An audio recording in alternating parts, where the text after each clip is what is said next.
শুক্তো কাটা আছে, মৌরলা মাছ,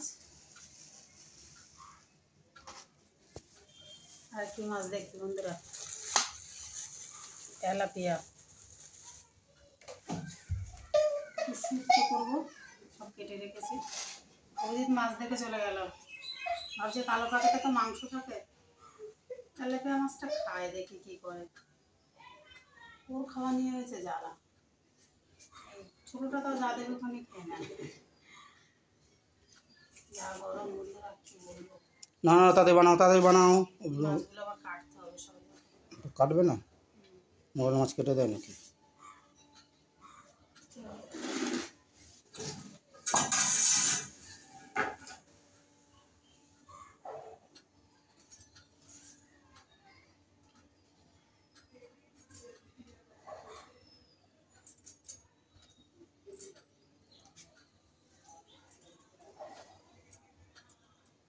ওখানটা ঘষে দেবো, ছাল উঠে যাবে।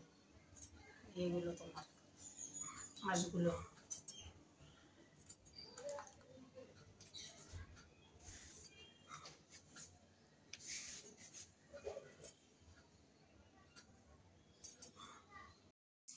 এই দেখো, এরকম করলেই আঁশ সব বেরিয়ে যায়।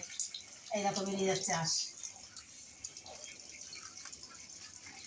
লেজটা আর মুন্ডুটা নামিয়ে দিয়েছি, পরিষ্কার হয়ে গেল। এইভাবে করলে কি বেশি সময় লাগে না। আর বটিতে করতে গেলে মাছের গা থেকে খুলে যাবে, অনেক কিছু ব্যাপার হয়ে যাবে। এটা সহজ হয়। বাপের বাড়ি তো কাড়ি কাড়ি মাছ আনতো, আর গ্রামের দিকে যখন হবে বর্ষাকাল, যখন মাছ হবে না তখন কেটে পারবে না, বসে যেতাম সব মাছ কাটতে। আমার বাবা মাছ কাটতে ভালো লাগে, ছোট্টবেলা দিয়ে মাছ কাটতাম আমি। বাবা আমাদের ওখানে হাটবার, সোমবার শুক্রবার হাটবার, ওই হাটবারে বাবা মাছ আনলেও কাটতে বসে। আর বর্ষাকালে আগে তো 12 মাস মাছ হতো, এখন আমাদের ওখানে সব ভেড়ি হয়ে গেছে, চাষের জন্য আর নেই বললেই চলে। আমার বাপের বাড়ি শুধু ভেড়ি, শুধু ভেড়ি। আমি তো তোমাদের দেখাতে পারিনি, ওই সময়টা ডেঙ্গু হচ্ছিলো বলে ভাই একদম মানে মাঠে টাটে যেতে দিচ্ছিল না। আমরা তাও একটুখানি গেছিলাম, রাস্তা দিয়ে যেতে পারি পেরেছি, তখন খুব ডেঙ্গু হচ্ছিলো। রাস্তায় আমি বাপের বাড়ি গেলাম, শুধু ভেড়ি, বিরাট বড় বিল। না না হয়েছে হয়েছে। ইছামতির শেষ একদিকে, ইছামতি হচ্ছে আমাদের বিল, আর ওদিকে বাংলাদেশের। ধানের তেল সেই মা দিয়ে গেছিল, সেই তেল খাচ্ছি। 2 দিন করে খাওয়া হয়ে গেছে। পুরোটা ভরি না, হাত দিয়ে যদি পড়ে যায় না বলতে। রোদ্রে দেবে, রোদ্রে দেবে মাঝে মাঝে। 4-5 দিন পর পর রোদ্রে দেবে।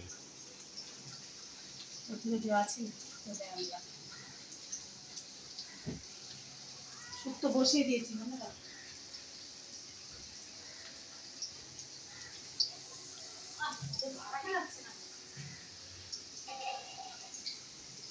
না না তুলে না, পড়ে যাবে।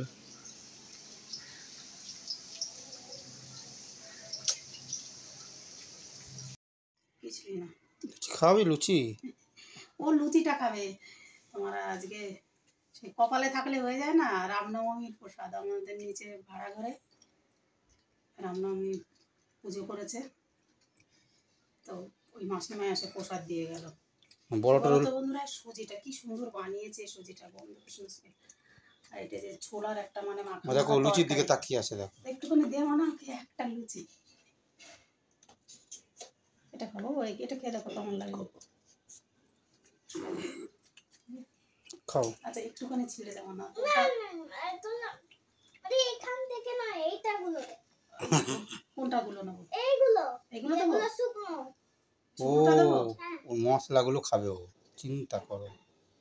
একটা লুচি দেখো তাকিয়ে আছে। ও কালকে তো লুচি বানিয়েছিলাম না, কাল না পরশু দিন, খেলি তো না। ফার্স্টে তো খেয়েই পারলি না। আর উঠে ও খাওয়া হয়ে গেলে আর এবার কি করবো, তো চিবিয়ে মুখ থেকে বেরোবো, তখন বুঝবে আর খাবে না, উঠে পড়বে।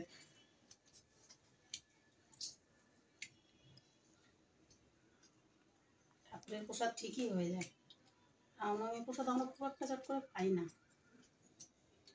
সাবিত্রী দি দেয়, সাবিত্রী দি ওই কি হলাম না, তাই না? ভালো লাগে না? মুখ দিয়ে বার করছে মানে ভালো লাগছে না। তো সবার মুখ দিয়ে বার করা। খাও না? না, তুমি খাও। খাও। আবার কি হলো? নেই? এবার লুচিটা খা, নি। লুচিটা খা।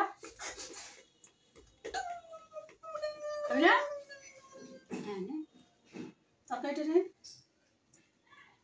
তরকারি দিয়ে খা, দেখি সবাই খাওয়া দেখুক তো। মুখ দিয়ে বার করছে।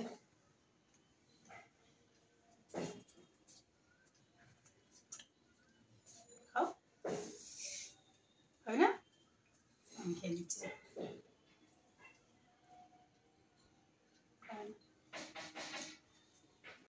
রুটি করে এলাম বন্ধুরা, ঘেমে চান করে গেছি, মুছে টুছে এলাম। এই অনুভব গেছে ওর বাবার সাথে, বলছে মা আমার পেট ব্যথা করছে। তা আমি তাহলে কী করতে হবে? বলছে বাবার সাথে একটু ঘুরতে যাব।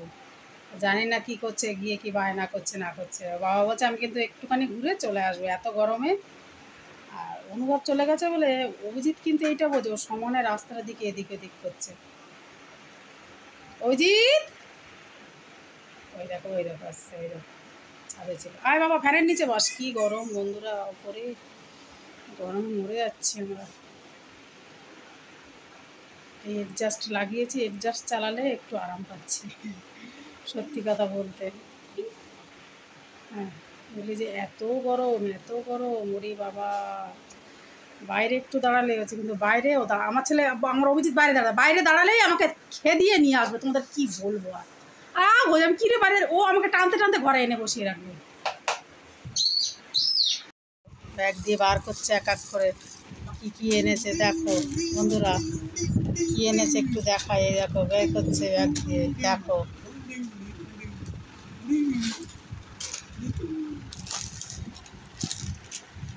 এই সাবাস, দেখে দাও তোমরা, একটু দেখে নাও। ও বলে কি ওর পেট ব্যথা করছে মা, আমি ঘুরতে যাব। দেখো ওর পেট ব্যথা। হ্যান্ডেল দেখেছো? দেখো লেজ এনেছে, কুরকুরি এনেছে, মাজা না কি ওটা যেন, কি যেন মনে হয় এটা। ও এইটা কি যেন মনে হয়, এই যে ও আচ্ছা মাজা এনেছে বন্ধুরা। দেখো দেখো এই যে লজেন্স দেখো। বাবা